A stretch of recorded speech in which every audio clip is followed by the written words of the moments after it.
The Ensombl podcast is intended for professional financial advisors. This content is created in partnership with our sponsor, Net Wealth Investments Limited, ABN 85090 569 109, AFSL 230975, and is limited to publicly available information. Before acting on any general advice, you should consider whether appropriate and obtain financial advice from a qualified financial advisor. Ensombl does not hold an AFS license and does not provide any financial advice or services or endorse any general advice. If a PDS or IM exists, you should obtain a copy and review it thoroughly before making a decision. AdviceTech. As if it wasn't enough to be across TMDs, alpha, beta, rule of 72, and all the other nuances of financial advice. Now, advisors are expected to be across all the technology options too, and there's so many of them. But never fear, Peita D is here. Join me each week on a journey of discovery through the software and apps on offer for advisors and advice businesses. So let's dive in, fellow advice explorers. This podcast is proudly sponsored by NetWealth. Imagine a world where you can offer clients access to local and international investments. A world where you can engage with clients meaningfully, backed by powerful data and insights with mobile-friendly technology. A world where you can build business efficiencies through scaled managed accounts and bulk reporting. And a world where you can get all the latest news, research and insights to spot the changes that really matter. Wealth is more than just money. It's about opportunity and progress. A world of opportunity awaits you at netwealth.com.au/woo.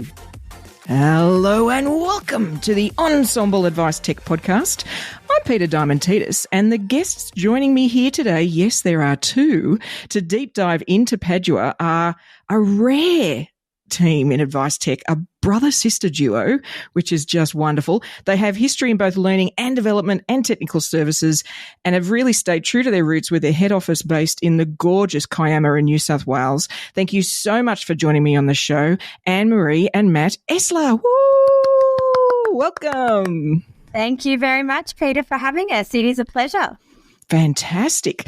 Look, I'm super excited to dive into all things Padua. There's so much there that I think we can unpack, and I know the listener does too. But let's just get to know you a little better in your use of technology. Let's start with you, Anne-Marie. What is your most used emoji? Do you even use emojis? I do use emojis, although I'm very cognizant about what I use now, given the teen and the generation millennials that use different emojis for different things. Yep. So probably I would say my most used have to be the smiley face. Oh, nice. Okay, friendly. We love that. Friendly, yes. How about you, Matt? What's your most used emoji? I was, unfortunately, I'm very boring as well. Our mother it uses emojis for almost everything, so we'll leave the dancing and drinks emojis to her, but mine would have to be the crying face because I think I'm funny, but not everyone realizes I'm joking. So I've got to always put, I'm laughing out loud or crying up emoji. Yep, I agree. Sometimes emojis are like soundtrack for a movie. It's a way to tell you how to feel, so we know exactly what the tone is. You don't know. Exactly. I just said this, but take it to mean this. Exactly. That's right. Exactly. Exactly right. And Anne-Marie, how about if we're all so wed to our smartphones, aren't we? We're like, oh my goodness. If you had to wipe all those apps off the phone, just keep 3, which 3 would you keep? I think I would have to go with WhatsApp, Outlook, to check my emails. That's really sad, I know. And then probably the Facebook app. Nice. Okay. So keeping in touch with people broadly, like that's fair enough. How about you, Matt? What do you think you'd keep? I just checked my most recent and most popular. So my most recent were the SBS On Demand app because the World Cup's on right now and it's getting a lot of airplay. I imagine that would usually be switched out for Fox Sports or something like that. Or maybe Sportsbet because I'm into my horse racing. But probably the other two are Audible and Airbnb for a bit of travel. Yeah, nice. We've much more interesting than mine. Yeah, Matt's like, I don't want to keep in touch with you guys. No. I'm off traveling. I don't have to worry about the emails because I know Emery's got that covered. Exactly.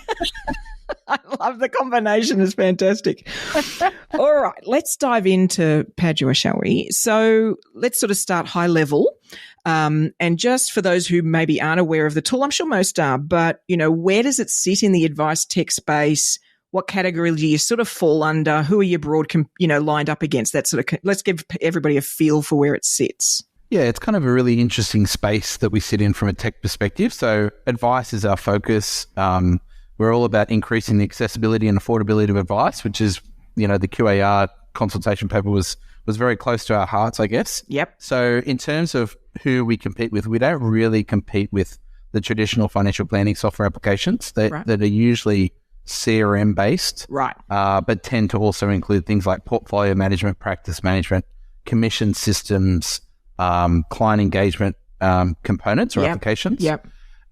So Padua specifically focuses on advice from a software perspective. So what we've done is sort of break down that advice piece down into component parts again. So at each stage of the advice process, we've sort of developed a piece of software that relates to that. So we've got Home, which is where we sort of pull data in from existing CRM systems. Yep. And then we've got Discover, which is where we do the fact find and update data that's probably not prevalent in the CRM or may not be there. Right. And then we've got Compare, which is our product comparison technology. And then we've got Recommend, which is where the advisor makes their new recommendations. Yeah. And then we've got Review, where advisors can go in and do their review documents and planning. So we sort of look at it from that perspective, and it's interesting. Anne-Marie will talk more about the tech-enabled services side, but that part of it is really interesting in the sense that no one else really does that in the industry in terms of having a services division and a software division, right? Where the services are full of technical and advice experts who inform our tech. Yep. And then our tech is making our advice generation more efficient for our services team. So they're becoming more scalable and more efficient. But it's actually this virtuous cycle that's going on where, I think they used to talk about eating our own dog food, but we've upgraded that now to drinking our own champagne. Our software makes our services more scalable, and our services enhance the functionality and capability of the software. So we've really enjoyed that mix. And, Anne-Marie described this before as sort of saying, when it comes to the services side, that's really Anne-Marie's domain, and my domain is more on the software side. But we're sort of trying to bridge that more and more, where it's we're crossing over into each other's and sort of more running it together. We used to run it more separately, but now we're running it more as co-CEOs together. Nice. And so, Anne-Marie, does that mean that the list of system requests is bigger from your team than maybe externally? Like your team are the ones that are like, we need this updated because it's not quite what we need, or this would improve processes. Is that is that almost the hope for you guys, that's where a lot of the upgrades come from? That's exactly the case, Peita. Because our team are using the software day in, day out, every minute of every day even. And so they're continually providing feedback to the technology team, and they're continually coming up with new ideas and solutions and things that can maybe improve the process and the experience for the end user, which can either be our advisor clients or, as we said, our internal users. Yeah, okay. And that's sort of that magic where a provider or a tool knows you better than you know yourself. Like, that's magic when you can get to that point where you guys come up with a solution. You're like, I didn't even realize I needed it. That's actually fantastic, because it gets a bit tiring when we're the ones always asking for stuff, as advisors. Like, you're just like, oh, really? So you guys clearly, you'll be on the edge of that. You'll be on the cusp of, the next great thing would be, which is exciting, right? And it probably gives you a bit of a head start. That's right. The advisors give us a lot of input as well. So, and we set up sort of focus groups and beta testing with the advisors and things like that. But, where the advisor may be apprehensive about giving you constructive feedback, let's call it, our own staff are not at all shy about coming forward on that front, Peita. Yeah, I can imagine. And look, you do set that tone. That's about how you run a business too, isn't it? Where you can encourage people to just let us have it, because that's where you get the gems. And it's often from places you might not expect. It might be more junior people using the tool who just point out, I don't get why this is hard. You're like, oh, yeah, it probably shouldn't be hard, So it's fantastic. That feedback loop is really powerful.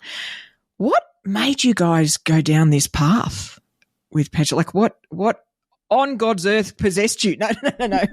Delusion and insanity are the two words that come to mind. Delusions of grandeur. Yeah. How did this start? How did you embark on this? What was the driving force? Okay. Stunned into silence. Yeah. What's the driving force? The driving force was that we saw a need, in the industry, and these are the things that have been talked a lot recently. And so that is the time taken to produce advice. It can take 2 to 6 hours for a review, 2 to 6 hours to produce a review document, 8 to 12 for a simple SOA, and 14 to 30 hours for a more complex SOA, which is way too long. So that was the first issue we wanted to solve. The second one was the cost taken to produce advice. The costs are increasing for the advisors to produce the advice, and then the clients paying for the advice. So we wanted to address that issue as well. The quality of the advice, which is, all about the quality of the advice review at the moment and the need in the industry to increase that and to produce good advice. And lastly, engagement and trust. So that client-advisor relationship and how we can really improve that relationship so that the client is getting the best experience out of seeing a financial advisor and receiving quality of advice in a timely manner that's cost effective as well. Yeah. And look, and I think it's there's a book called The Checklist Manifesto, which is by a guy who actually years ago reviewed the way surgeons operated. And this was before they were as structured as they are now, and managed to massively reduce the deaths due to surgery. And it was because of this structure that they produced about constantly checking what they're doing. And I think in advice, there is a lot of personalization that goes on, but also there's only actually so many permutations of strategies. Like there is actually not a never-ending list. There is a given list. We hope to change that, Peter. We'll talk about that more later. But Anne-Marie and I also come from a technical background. Yeah. So in our infancy, we were providing strategic advice to advisors on the best technical strategies to provide their clients. And what we've seen over the last few years, and interestingly, we've got the data on this because we produce thousands of advice documents each month. We're seeing the number of strategies actually narrow down, and actually the number of platforms and products that advisors are advising on is expanding quite dramatically. And this comes down to how hard it is to provide high quality strategic advice at the moment. Yep. It's also, I think, is the platform or product side is, I think, linked to this idea of trying to move away from vertically integration or vertically aligned products. And so we've seen a huge proliferation of the number of platforms being advised on, but equally the number of strategies is decreasing quite dramatically. And it's actually a scary thought. So part of what we're aiming to do is really enable advisors to be able to provide high quality and very strategic advice easily to clients, and really expand the strategic element, because alpha and beta are uncertain, but delta, which is what we describe as the tax and superannuation and social security benefits that advisors can provide to clients, is known and certain. And I think coming back to sort of the question around what we're trying to do, one of the big things that we always have talked about, and more recently when we brought on strategic investors, the thing around accessibility and the number of Australians actually paying for advice, it's around 10%. So about 2.6 million Australians pay for advice. Yeah. But there's actually 10 million or over 40% that want it. So we've obviously seen a huge decline in the supply of advice. So authorised reps have gone from nearly 28,000 in 2018 to around 16,000 now. So there's been a 40% decline in the number of ARs in the industry. So if you think about it from a supply and demand perspective, there's never been a greater time to be a financial advisor, really. So Padua is solving the time, cost, quality, engagement sort of problem that Anne-Marie talked about. That's plagued the industry for a long time. But if you think about what the future holds, and the fact that, Padua is sort of looking at solving those key issues for advisors to enable life to be even prettier, I think it's going to be a pretty bright future for financial advisors, given that supply and demand equation, and given that some of these big problems that have been problems for years and years and years are now being solved. I agree. And I think taking further your point about the strategies and the advisors have narrowed that down. My point being that even if there was 400 we had to consider, right? Even if there was a possible list of 400, from a tech perspective, that's not hard to prompt us on as we go through a process, right? So even if it feels a lot to us as individuals, from a tech sense, we can be walked through something that narrows it down and then we fine tune it, whereas that's not actually where tech has been before. Like, it was very much us pushing the strategy into the tech, if you know what I mean. It was absolutely. Whereas to me, and maybe this is my actuary brain, but there's a lot that just through almost filtering, you can knock them out. Nope, too old, too young, whatever the elements are, and you can narrow it down. But what it does mean, which I love, is it's going to remind you that you've missed that one. Have you thought about that last one? Because it might just be worth looking at, like that ability to just catch those extra elements that we're human beings. We can't necessarily always be perfect in that sense, but a system can help us be. Absolutely. And I think it's a great point. And you mentioned your actuarial background, and now I know why I love you, Peita. So I guess the thing for us is, we've been saying this to our investors and lay people who probably don't understand financial advice so well. Imagine going to see your accountant and them being able to tell you every rebate, offset, concession, deduction available to you. Now, they can't do it. And the reason why they can't do it is that they're human. Yeah. So what we've been building is this capability that takes the digital information collected in the client fact find, and then we've applied that to the legislation and regulations so that we will understand, or help the advisor understand, client eligibility. Right. So you can take it's going to be over 600 strategies by the time we release this podcast. So I'll say there's sort of 600 strategies, and then it gets truncated down by eligibility. It gets truncated down further by what the client's objectives are. Right. And then truncated even further again by the scope of the advice that your advisor is providing. Yeah. But being able to actually identify all of the strategies that the client's eligible for is an amazing first step. Yeah. And, if you think about that from an accountant point of view, I would be so happy if my accountant could do that, but obviously they can't do that. They are always very, vague and blasé when it comes to whether or not I'm going to get the maximum deduction available or maximum refund. Yeah. And so, being able to apply that to a financial advisor is hugely important, and particularly for your ensombl advisors who tend to be that younger generation coming through because they're more social media savvy and whatnot. And for the PY advisors particularly, yes. Imagine entering an industry and having the same technical capacity as a 20-year or 30-year veteran. And that's basically what we're going to be providing. And that comes back to the technical roots. And Anne-Marie went from technical into paraplanning, and I went technically into software, and basically bringing those back together. So we've got this platform that enables advisors to generate advice really, really quickly and efficiently, but of a really high quality and strategic nature. Exactly. And the thing is, it's always the most complicated part, or the technically complicated, but honestly, it's not the hardest. The hardest is the human behavior. So to have a tool that enables you to do the technical part well, so you can, really focus on the fact they're going to do something stupid, down the track or react to markets or whatever it might be. I think that's empowering advisors the right way. And we're going to need that balance, aren't we? When we've lifted education standards, we've done all these things which are all awesome. But the flip side of that is you can produce a whole lot of very technically focused advisors who don't necessarily have the people skills. So to almost take that pressure off and go, okay, the tech is going to be covered. You need to be smart. You need to be able to work through it, but we've got you covered. Now you're going to have to get your EQ sorted. I like that as a balance, to bring sort of more well-balanced advisors out of the process. And you're right, for a PY advisor, a young advisor, to have something that it's sort of taking them down the bouncy ball, isn't it? They just learn these great behaviors and these ways to look at things. That's powerful. Engineers have been doing that for years. They have these really structured ways. They learn how to build, design, all that sort of stuff. But we've not really had that.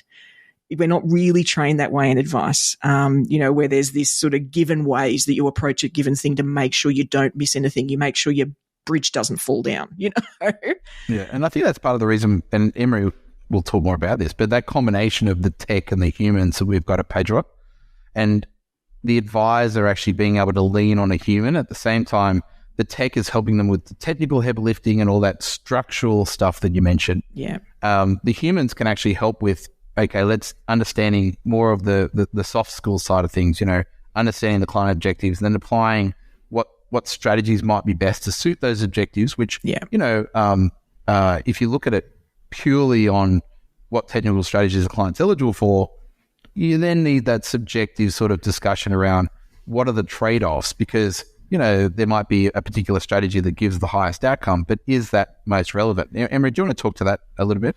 Well, I was actually going to jump in and say, as Peita mentioned, most of the technology that's available at the moment requires the advisor to put all of the inputs in and for them to know what they kind of want to recommend in terms of the end strategy. Yeah. Whereas the difference with our technology is that it will provide you with all of the solutions that the client is eligible for. And then, as Matt said, the advisor and the client can then have that discussion around what are the trade-offs. So you're actually eligible, Mr. and Mrs. Client, for these 10 or 12 strategies. Right. Let's now explore each of them and think about which one you would prefer to go with. And it's that behavioural and personal touch and that client engagement side that the advisor can then spend more time, as we said, focusing on, because the technology has done all the heavy lifting and it's narrowed and done that big filter, taken all of those incredible number of options of strategies that are available and filtered them all down depending on the exact criteria that the client has and their eligibility for each of those strategies. And then the client and the advisor could just discuss, well, you could do this and that's the outcome, or you could do this other option and then you have a different outcome. And it's then up to you to decide which you prefer. Yeah. And I think that's a really important part of what this technology can provide. And it's a unique thing for the way we need to deal with clients. I mean, you were talking before about accountants, and there's a number of times I've had a client, ask about something that maybe their accountant's flagged, and I'll ask the question, gee, what have they suggested it'll save? And, it'll be $200 a year, and what's it going to cost you to do that? It'll be $1,000 in fees. Like, it's that sort of logic applied to go, yes, this thing exists, and it's mathematically optimized, but is it appropriate and realistic? And that's where the human comes in. And also, are they going to do it? Are they going to want to revisit something every year? Are they going to, all of that is the layers of human behavior over the top. But to have the other covered, where it's sort of just, look, here is the collage of all the different things we can consider. Let's just pull them in. Let's take a look and get, the right outcome for you as an individual or even as a family, whatever works for them, which is exciting. So in terms of then the users, is it really just advisors with maybe paraplanners, or do you get support team in the tool? Who are your normal users for the app? Yeah, so definitely advisors and all of their teams, so support advisors, client service officers, are all interacting with our technology and using the technology. So definitely they're our primary users. Yeah, okay. And I should mention as well, so we sort of run two tech-enabled services. So on the paraplanning side, that's definitely the case. On the transition side, it's actually platforms that are we're mostly engaging with, because we're actually helping them and assisting with transitions onto certain platforms. And I guess more recently, if you think of, what other users have sort of come out more recently, when we built this sort of system, we realized that not only does it do, 600 or so strategies, it covers intra-fund beautifully. Right. And so having intra-fund, and we call it intra-fund plus or intra-plus, because, whilst the super funds can advise on intra strategies, of which there's sort of 5 broad categories. Yep. They also are now engaging advisors to provide the additional, is the plus side, I guess, Peita. So, and we've built the infrastructure so that the platforms or the super funds can actually work with advice groups as well. Right. So a lot of the more progressive industry funds who are now working with advisors are working with Padua. And you're seeing, so that it's a bit of a mix. So, the business as usual stuff, the core of our business, the paraplanning services, certainly it's the advisors and the paraplanners and support stuff. And interestingly, on that side, we actually work a lot with hybrid sort of arrangements where you've got internal paraplanning and Padua is a hybrid outsource. Yep. So we actually give them our tech infrastructure that makes our paraplanning really efficient, and we give that to their internal team as well, so that they're as efficient as we are, and all the reporting can be done through the one system or whatnot. And then on the transition side, it's the platforms and super funds. And then on the intra side, of course, it's super. But then which advice groups they've engaged to provide that additional level of advice to their members that may not be covered with intra. Yeah, okay. And so that's really interesting. And so I'm guessing that there's a lot of, so clearly the advisors, you must deal with dealer groups though too, because I'm betting that sometimes you guys come across for a whole dealer group. And so that must have its own challenges because, of course, dealer groups have their own agendas and things they need to check off versus the individual users. So how do you manage that? Like, how do you – because you clearly are sitting right in the advisor's chair, right? I mean, it's firmly in there in the paraplanner's chair. So how do you manage that sort of dynamic and a bit of tension, I guess, between, you know, those parties when you get them to come on as part of, say, a bigger group? So we definitely have a better experience overall when we are working very closely with the dealer group. Yep. And that's where we can have some really great relationships because the dealer group can, you know, approve Padua's use of our technology and our sort of paraplanning or transition management services across the whole dealer group. Right. And once that approval has been granted, and sometimes that's a tough process to have to go through because there's a lot of compliance checks and other checks that the dealer group would do. But once we've completed all of those, it makes a relationship so much easier. And we can then go to all of the advisors under that dealer group and work with them each individually, knowing that they have the support of their dealer group and knowing that they can move ahead with us. Yeah. But it means then that we have regular meetings with those dealer groups. So we can meet with the compliance team, we can meet with the technology team. We're continually updating our templates to reflect the requirements of that dealer group so that we're kept up to date as well. Okay. But it is definitely more involved, but it gives us access to more advisors under that dealer group. So when it works well, it's really positive. Yeah, awesome. Yeah, it's an interesting dynamic, I think, because, it is. you know, as you've mentioned as well, there's some, you know, conflicting sort of things going on in the sense that, you know, Padua by its very essence is helping advisors generate high quality advice. Right.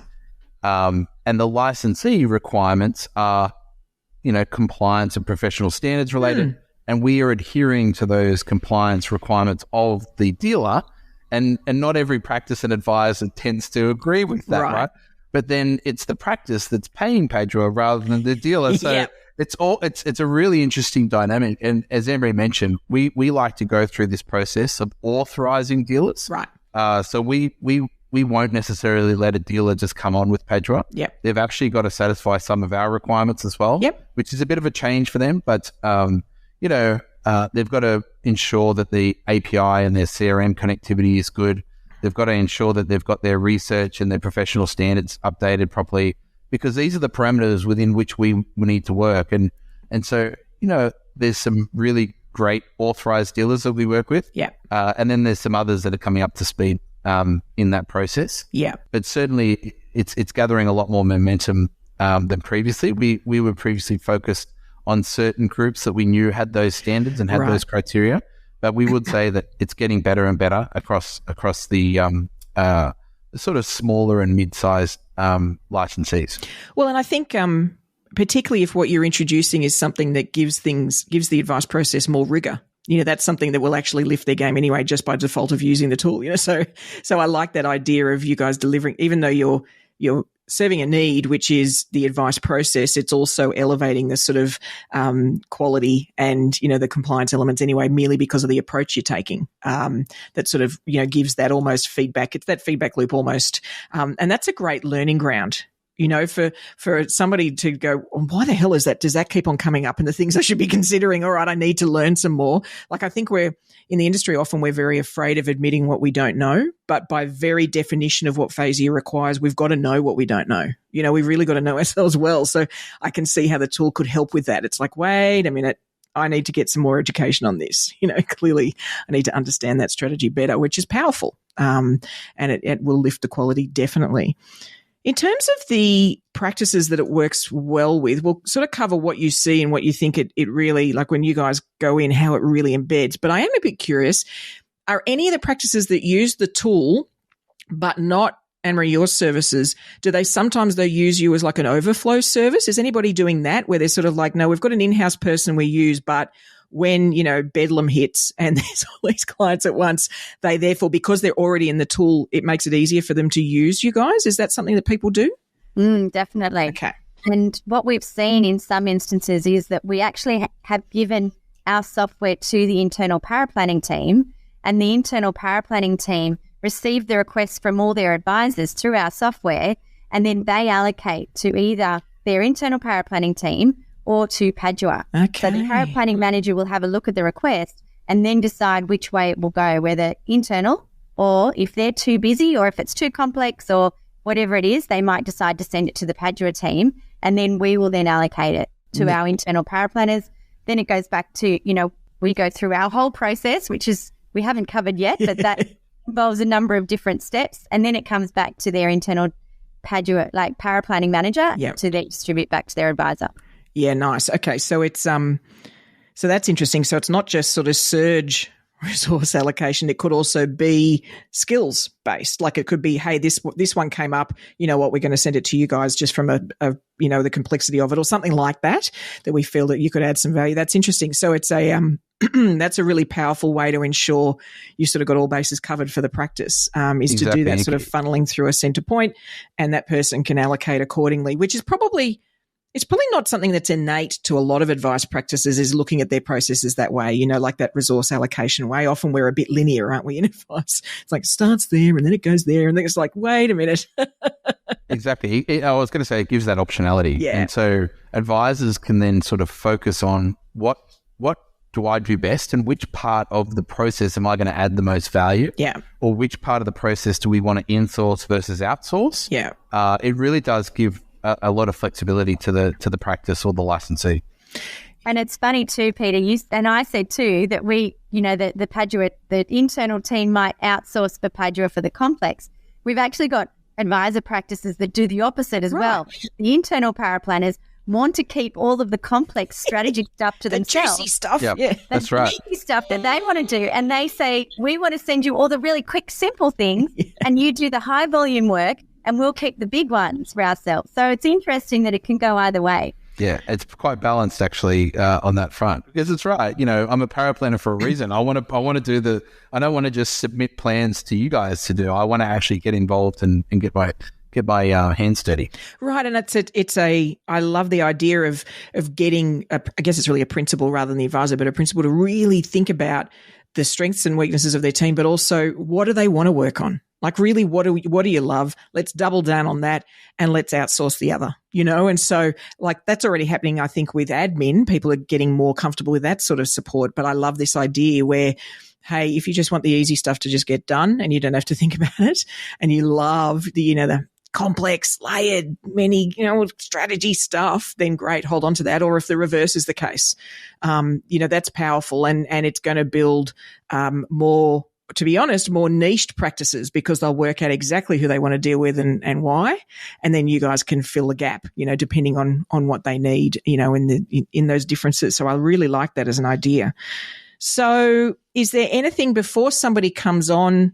Well, actually, before we start that, Anne-Marie, I feel like we need to understand a bit better how your team engages with a practice so that we can sort of see the big picture. So talk us through what that experience is like. What are the steps that they take? All right. So the steps that they would take is that the first step is we connect to many CRMs. Yep.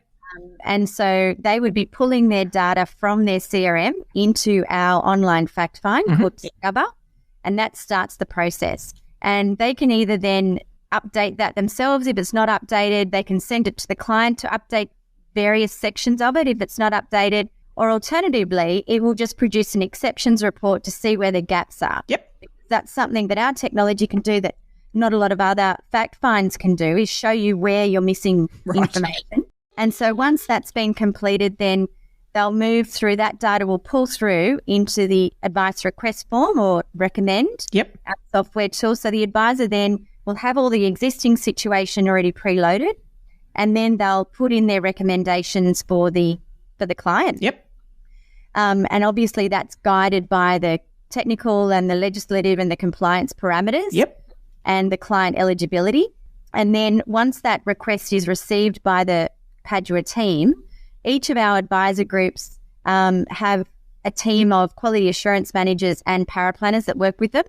So the quality assurance managers review that advice request form and all the information that's been provided, and that could include additional uploaded documents, but mainly the advice request form that has come through from that recommend that they've completed online.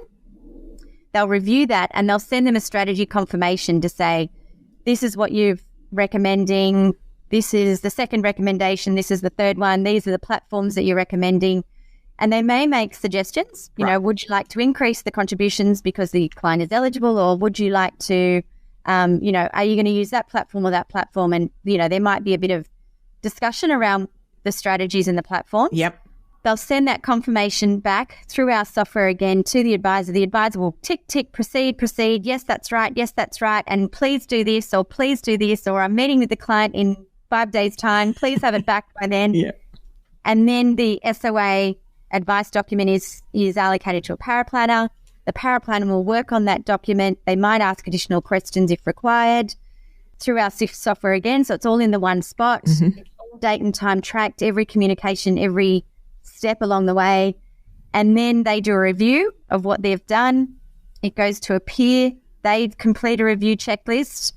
Then it goes back to the quality assurance manager. So this is our 3-step review process. Yep. Quality assurance manager will review that advice document against all of the information that's been provided, and then it's completed back to the advisor. Nice. So that's the full power planning process. It's slightly different on the transition management side, but that's our sort of tech-enabled power planning service process. And I'm imagining your internal check process is aside from making sure the quality is good, is an effort to minimize the amount that the advisor loops back again. So it's like a catch to get this thing as slick as it possibly can be, so that the advisor's like, great, I'm just going to use that. Like it's not because I know that people struggle sometimes with paraplanning outsourcing and they feel like they go backwards and forwards. So I'm betting that's part of what you're trying to do there, is really get it to the point that the advisor's going to be ecstatic with the outcome. Ideally, we would love to send back, a 100% completed document. Yeah. And as you say, that's the whole idea of collecting all of the information up front, making sure we have a complete look at what the client's situation is now, and then all of the recommendations, and they're 100% confirmed by the advisor. All the questions are asked up front, so we have everything that we need. We produce the document, and as much as possible, the advisor should just be able to read through it and tick, it looks okay, and send it off to the client. Yeah. Or have their client meeting and go through it with them. It's interesting. Advisors and compliance managers have never seen eye to eye. And I think when you have a system that advisors love and equally compliance managers rave about, you've reached the holy grail. Yeah. And so it was interesting. I actually presented to a new compliance manager of a fairly large dealer recently. And at the end of this, she said, this is like 10-pin bowling with the guardrails up. Advisors can't make a mistake from a compliance point of view when they're using this technology. And I thought, wow, that's awesome, because we know how much the advisors love it. Yeah. But if you can get advisors and compliance managers agreeing something, that's a special moment. And it's the thing is, it shouldn't be surprising it's possible, right? I think that's the shift we all need to have, I think, about advice production as opposed to giving advice. Advice production, it just didn't need to be as hard as it always was. The tech just wasn't keeping up, So we always built up the advice production as the hardest part, when in reality, with some great tools, with some structure, like clearly that's what you also have, is this structured way of approaching it, and what a difference that makes. Then the real hard part is getting the client to do it, right? Exactly. And getting them to stick to the plan. That's actually what's hard. But we got so caught up in this difficult, complex, layered, messy thing that we were doing. And so I love the fact that we can almost be liberated from that a bit, that it's right, this is sorted. I mean, I'm thinking about that process, Anne-Marie, you're describing there with briefing, from outsourced paraplanners. I get asked about those sort of things all the time. And one of the things I always say to the advisors is, yes, but are you expecting them to be psychic? Like, how good is your brief? Because the outcome is only as good as your brief is, So I'm betting that because of the way you both get the data and what you ask them as part of that sort of submission is trying to make the brief as high quality as it can be, so that there are very little questions for your team. And taking risk off the financial advisor and the licensee. When we pull the data in from the CRM, it actually tells the advisor and the licensee and the client what information was pulled in from the CRM. Yep. And then what data was updated by the client, what data was updated by the advisor, so that risk is alleviated. Yeah. And then what data was actually pushed back into the CRM. So to close the loop, we actually push all of that back to the CRM, and the CRM is the source of truth. And I think if you look at traditional financial planning software, advice is complex, okay? And an advice practice is complex, and all the things that financial planning software tries to achieve. I mentioned it before, CRM, practice management, portfolio management, commission system, client portal or client engagement. Yeah. The list goes on, even trying to get out FDSs and things like that. So the software is trying to do too much in our view. We deliberately and specifically focused on advice. Yeah. We let everyone else worry about CRM and portfolio management and practice management, all those sorts of things. Yeah. But there's no one really just focused on specializing on advice generation and how to make advice, high quality advice, be able to produce in a timely manner at a low cost, which is, those two things are tied together. But then also taking the client on the journey. Being able to produce advice quickly and effectively that's high quality means that you can actually do more scenarios, which means that you can engage the client on those trade-offs that Emery mentioned before, where it's, do you want to do this, or would you like us to do this, or we could do it this way, or we could do it that way. At the moment, and previously, up to this point, advisors haven't been able to do that because it takes so long for advisors and their paraplanners to produce a financial plan using traditional methods that there was no way they could do options. There was no way they could talk about multiple scenarios because just doing the one scenario was taking days. Yeah. So, I think that trade-off discussion and having those really good conversations, and if you think about, how clients have been engaged traditionally, it's a classic. And advisors go, why is my advice not trusted? Well, it's pretty obvious when you look at the client experience through the advice process. Client comes in to see you in the fact find meeting. You scribble down on a piece of paper as frantically as possible because you need to then hand that fact find and whatever additional notes you've got to the paraplanner. The paraplanner jumps on these Starship Enterprise financial planning software applications, which are really blank canvas, modeling capabilities, where you're starting from scratch. You're building out this massive plan for this client. Days and weeks are going by. The client doesn't know what's going on. They haven't heard anything. They're waiting and waiting and waiting. And often, we've actually taken over paraplanning from internal paraplanning teams where the delay in time from the fact find meeting to the advice being handed back to the client was up to 100 and over 100 days. Wow. Can you imagine that? I would have forgotten. If I was the advisor, I would have forgotten what the client looked like. But it's not just the advisor, right? And the client's forgotten as well. The client loses momentum. I remember doing a session, it was only a couple of years ago for advisors, and we were talking about this, shortening the time and the momentum clients have. And when they're interested in something, they're all excited and they'll get things back to you, and then they lose momentum. They're like, oh, but, it's important. Surely they should be focused. I'm like, all right, well, who's bought a couch recently? And there's a number of people. Yep. So you go to the store and you find the one you love and you pick the color, and then they tell you it's going to take 8 weeks to deliver. How do you feel? And if they're anything like me, it's like, I don't want that couch. No, I want the one that's going to arrive tomorrow. That's right. Because we're in the moment, we've got momentum. And I think it actually makes the whole process more expensive just because the follow-ups have to be more often. And then then it's hard to get the form back, and then it's hard, it stretches everything out, and your conversion drops significantly. So being able to convert, being able to get that plan back within a week is really important to us. And we are constantly chipping away at the time it takes to get that plan back to the advisor, notwithstanding the fact that at the same time we're increasing the quality of advice and bringing the cost down as well. Yeah. So usually when you tick a time box or you tick a cost box or you tick a quality box, you normally have to give up one of the others. That's the classic. In any business, in any industry, anywhere. And I guess what we're trying to do is ensure all three of those at the same time. And if you think about, the other thing that's really important to us is that it's Australian owned, Australian operated, everything's onshore, everything's high quality.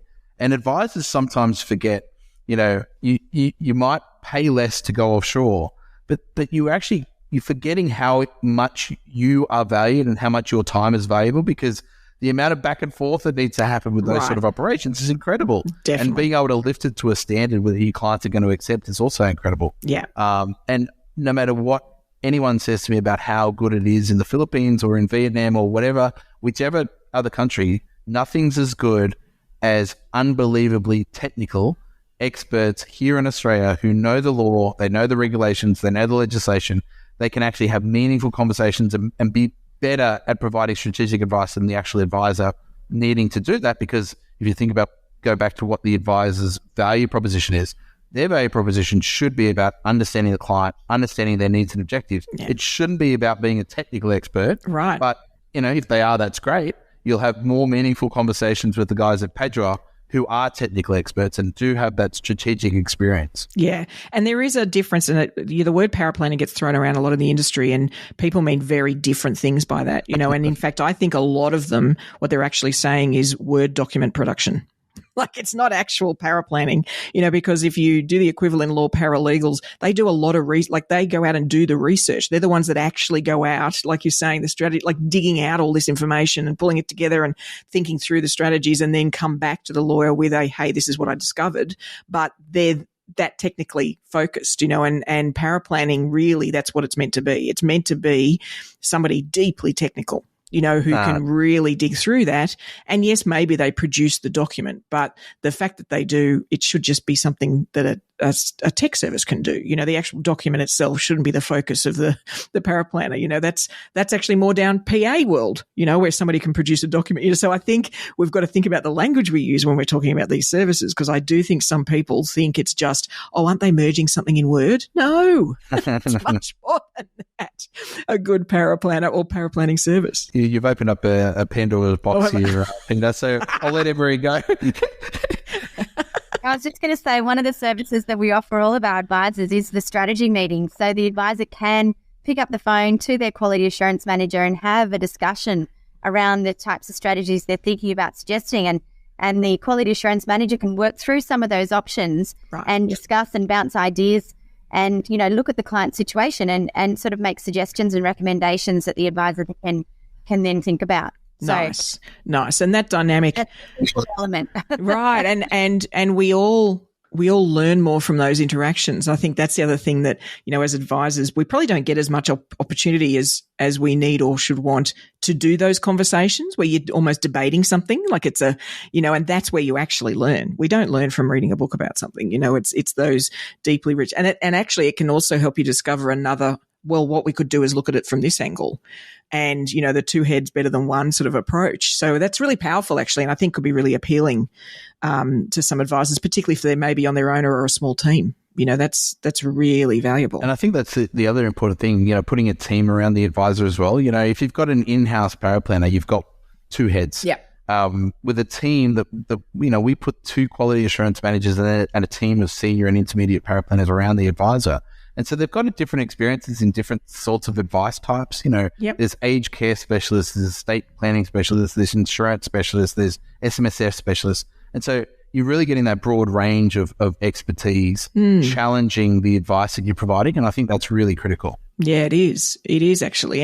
And it's interesting that you could almost upskill via outsourcing. So your own advice can be elevated by, using these technical experts, which we all know. I mean, a lot of that used to get provided by the product providers. We'd have these numbers we could ring, but that's been, in my experience, it's become a little more hit and miss. You've got to know who are the ones you call for and what their expertise is. So to have, somewhere where it's that partnership, it's like a technical partnership that you feel like, hey, if I don't know or if I'm not sure, there's going to be somebody within your group that will be able to, help me understand better. That's really exciting. Let's talk about client engagement. Now, I'm getting sort of a firmer picture that, in terms of where you guys have decided to play or where the tool plays is far more from the advisor's perspective of advice and what they're producing or providing. But you mentioned fact find and sort of collecting information from a client. Is that sort of the extent to which you guys or the tool interacts with the client? Is that sort of what you limit it at? So there's a few different areas. So obviously the Discover, which is the fact find, the digital fact find, that is a tool that can actually be branded in the practice colors and logo and all that sort of stuff. So the advisor has a better connection with the client. So the client feels like they're inside the practice of the advisor. But then when you get into the compare, which is the product side of things, the advisor can instantly show the client their existing platform and investment position against the approved product list that the advisor is allowed to advise on, and actually be able to give them an idea of what else looks good out there. And not only that, they can also, the old keeping up with the Joneses moment where, a client might say, oh, so-and-so down the road is with this particular platform, you can actually show the client what that looks like. Even though it might not be on your approved product list, you can still show the client exactly what that looks like. And you can do that from a platform perspective. You can do that from an investment perspective. And obviously there's a lot of talk at the moment around different types of investments and different strategies. It might be model portfolios versus SMAs versus traditional managed funds, diversified managed funds, or it could be the clients are interested in, tell me about sustainability. What does that look like? And actually being able to present that and actually show the client, this is how sustainable your current investments are versus where you're going. I think that's going to become more and more prevalent. So we can really bring that to the fore for the advisor and the client visually. Okay. And I think that's something that's been missing. And I think, compliance managers particularly been quite, frightened about this because of the way the law has been structured in relation to, what's advice versus what is general, those sorts of discussions. But then in the final part where you're actually getting into the recommendation, I think this is where it's going to get really interesting. Anne-Marie talked about the time it takes to reduce an ROA, 2 to 6 hours, and then the basic SOA, 8 to, sort of 12 and a half, and then, the complex, 14 to 30. We're actually looking to reduce all of these plans down to half an hour to an hour. And this is an incredible change that I think the industry has been waiting for. And it's one that we're, very, very close to releasing. So we're looking to release this in the first half of next year. And I think that tool that allows the advisor to go from digital fact find to knowing what strategies are eligible, being able to advise on that, and being able to produce a complex plan with all the modeling and everything within an hour, I think that's something that's never, ever been thought as feasible. It's something that we've been trying to crack for a long time. I had Midwinter from 2006 to 2012, and then Anne-Marie and I set up Padua from 2013. So it feels like I've been trying to crack this nut for a very long time. But I truly believe that setting up the services business and the software business was the only way we were ever going to crack that nut. And now that we've done that, we're reaping the benefits. We would say that for a very long time, when you start a tech-enabled services business and your tech is starting at zero, your services are up here and your tech is gradually getting up there. And so, we reinvested every dollar that we earned back into tech. And I think, we're only starting to sort of see the benefits of doing that now. For a long time, you went going back to your earlier point.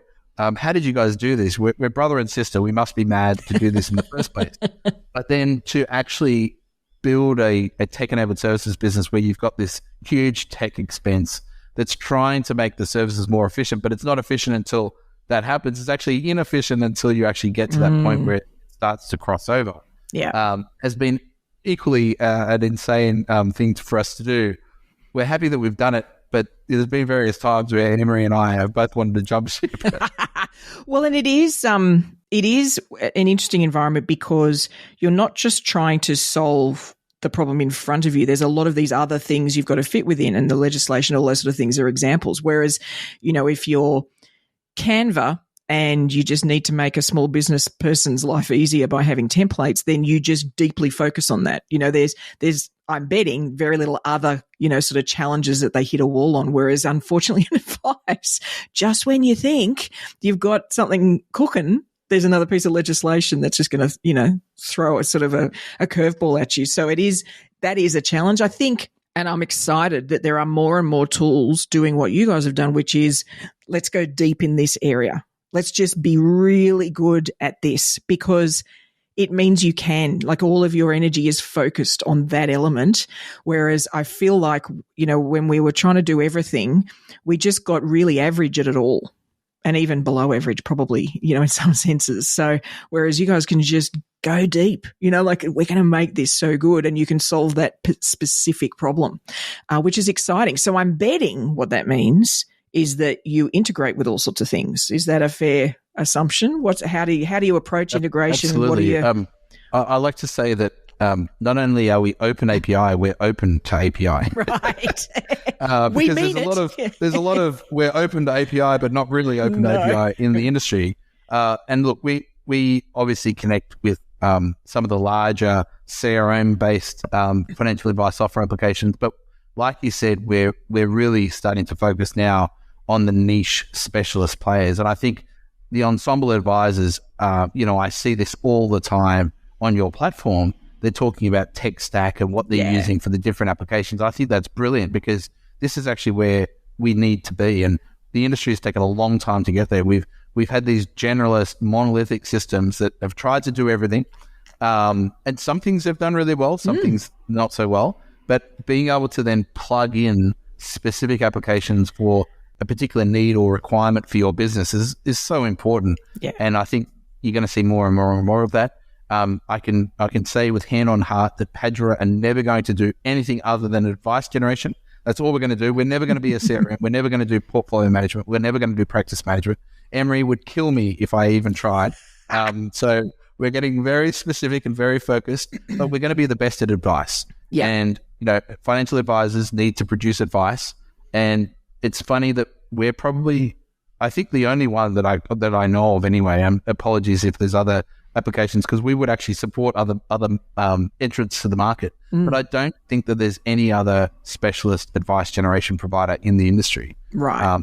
Some tools are doing fact find and some tools are doing, objectives or goals based sort of stuff. Yep.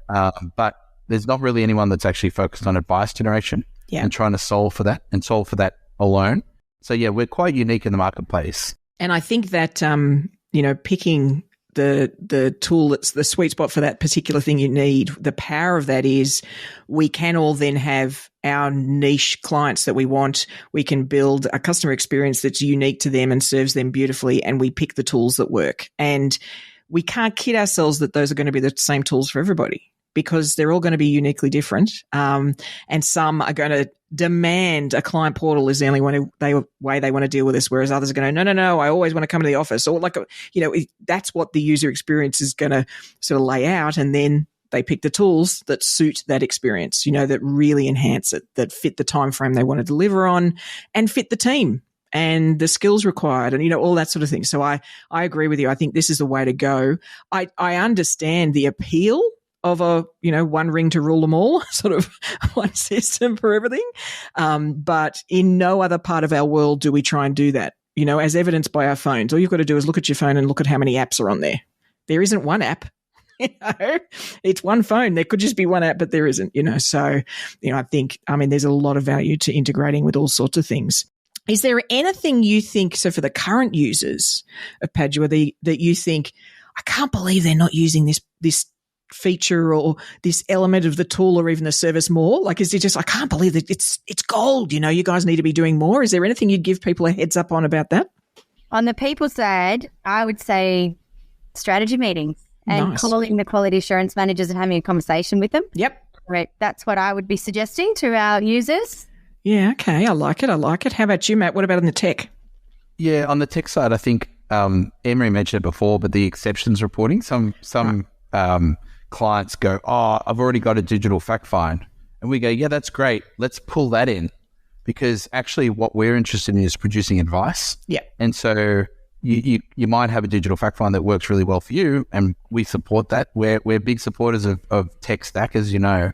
And so being able to pull that in, but then saying, okay, this is what's missing from your fact find or from your CRM that we need in actual, or you need really, to produce the advice most effectively, or your paraplanner needs to produce your advice most effectively. Yeah. That's really an important one. I think some advisors get caught up in, I've got a fact find, I don't need to use that. Yep. And we always say, no, check it out, because the exceptions report alone is worth its weight in gold.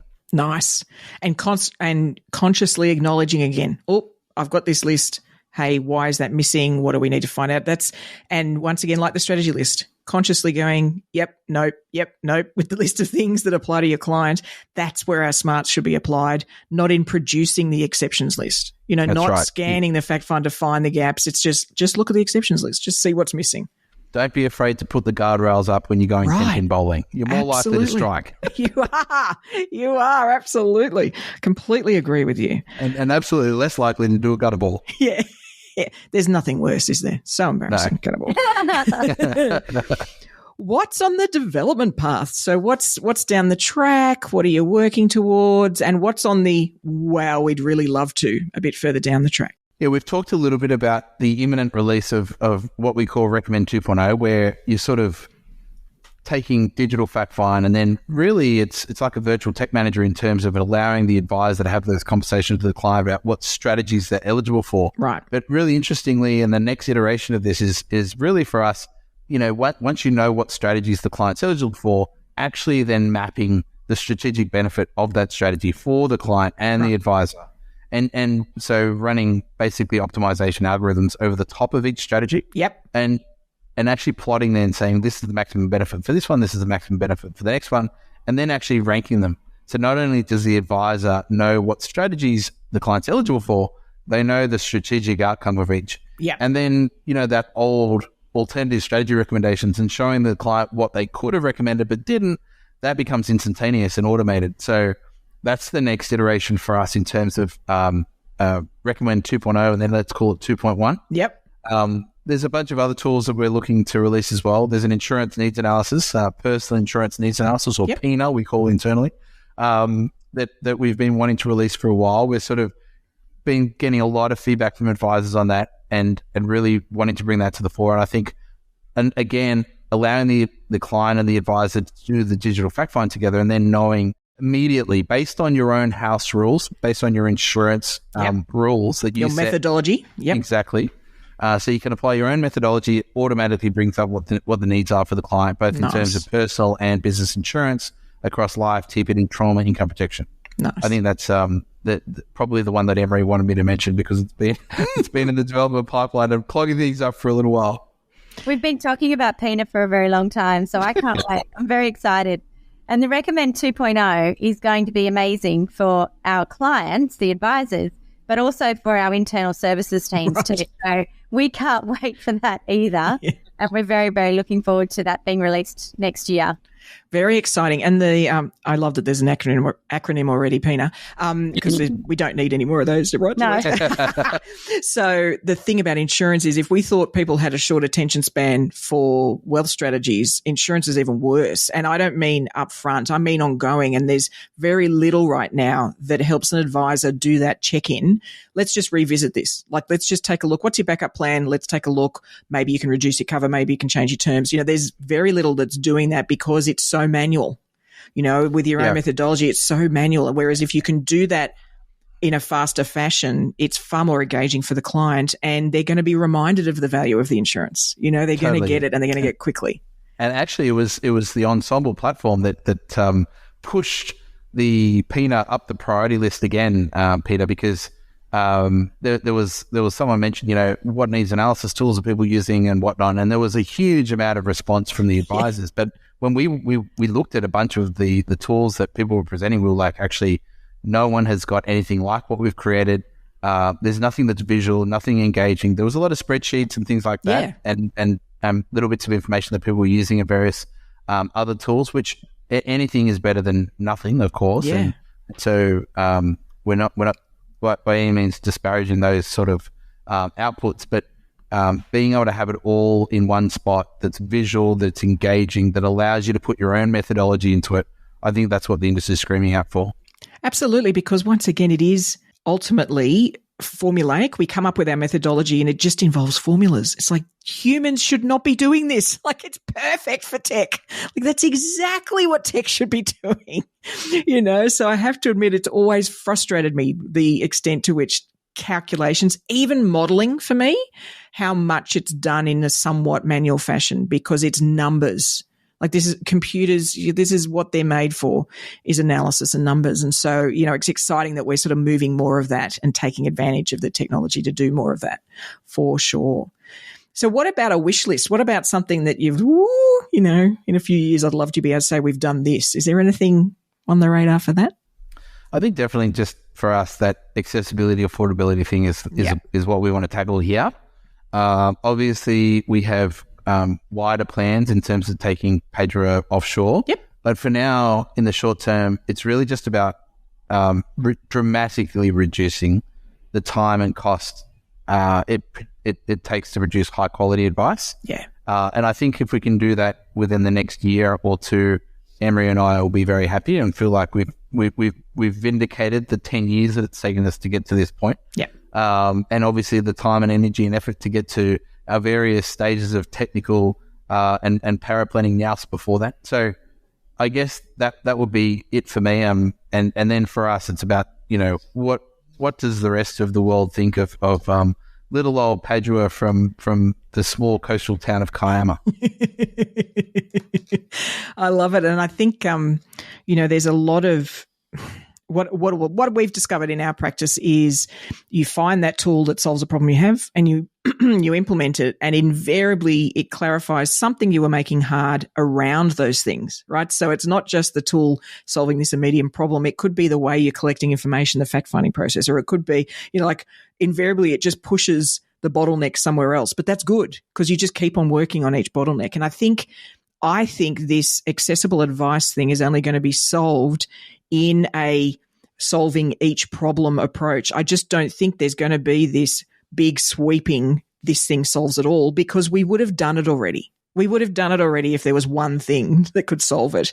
Whereas I think it is, like you're saying, let's solve this, make the advice production as slick as it can be, and then what about the other elements? What do advisors need to behave and do differently? Maybe there's more of a program that clients can go through, that they can do it as part of a group. I don't know, but if we can get some of these other parts that are clunky streamlined, then it allows us as advisors to get a bit more creative on the other side. We can start to think about how we can connect with more people and give them, more value and more advice. So, yeah, I'm with you. I think the solution's there. I don't believe it's not, but I think nailing this will get us a long way to making life that much easier and therefore cheaper. Is Absolutely. there anything we've missed?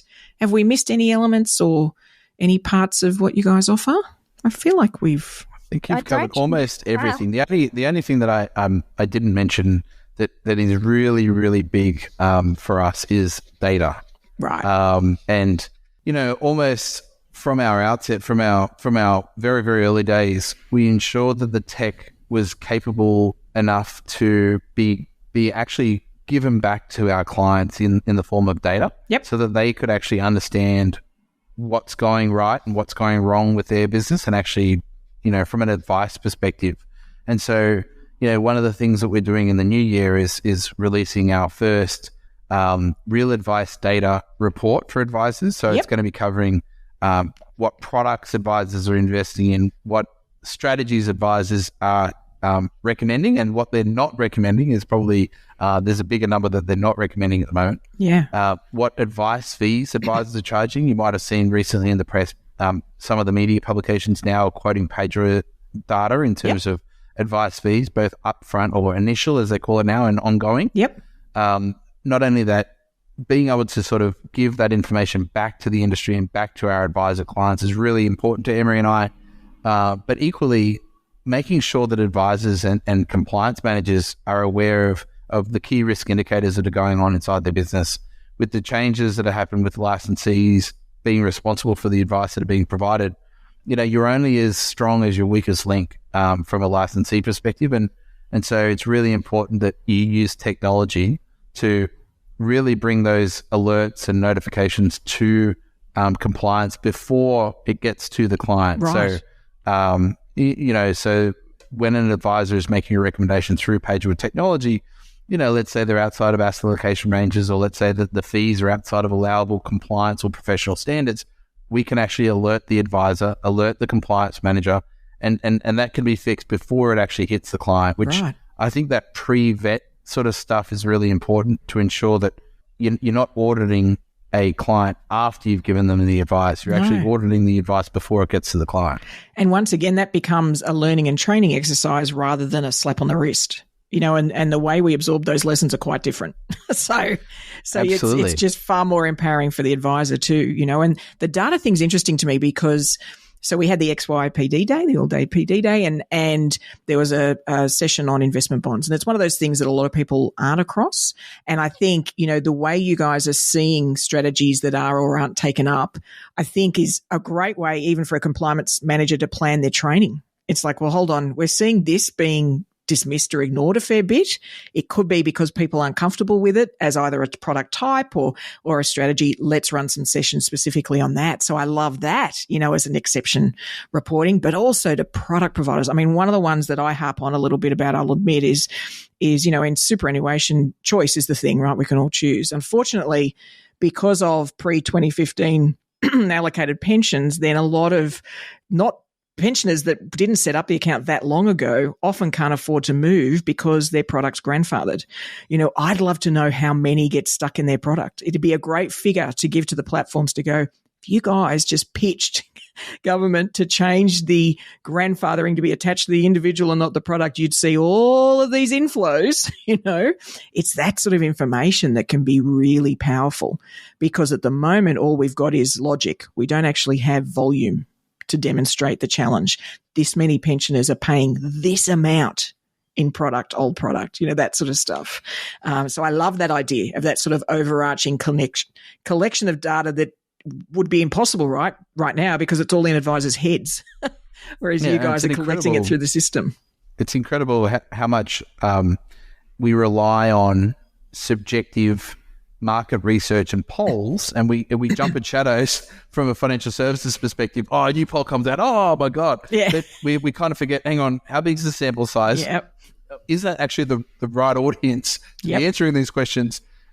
Were they offered a Rolex watch to answer those questions or not in the way that they might have wanted to, or whatever the case might be, as has been the case in the industry in the past. And so I think for us, it's all about real objective data, not market research, not what an advisor or what their client or what a platform provider would have done under a certain set of circumstances, but actually what happened. And when you look at market research and the subjective stuff that is released in the industry versus the actual data, and the time it takes to produce an advice is a classic one. We know exactly how long it takes because we produce advice documents every day for a multitude of different advisors across simple and complex, as Anne-Marie's gone through. It's incredible. We used to think, why are we taking heed of these reports, which are clearly incorrect for years and years and years? And, the great disparity was when the FSC KPMG report came out, and it was 3 times greater than the others that have been released for decades and decades. And so I think, that sort of stuff, getting back to actually, using data as the information that we act on, not on surveys or polls, which may or may not be accurate. Absolutely, because our memory of an experience is completely different to the reality of it. It doesn't matter how self-analytical you are. It's impossible to keep all those data points in your head and connected and corral them together. So it makes sense to get that externally. And I'm betting there's some advisors that, having worked with you guys, get some insights that surprise them.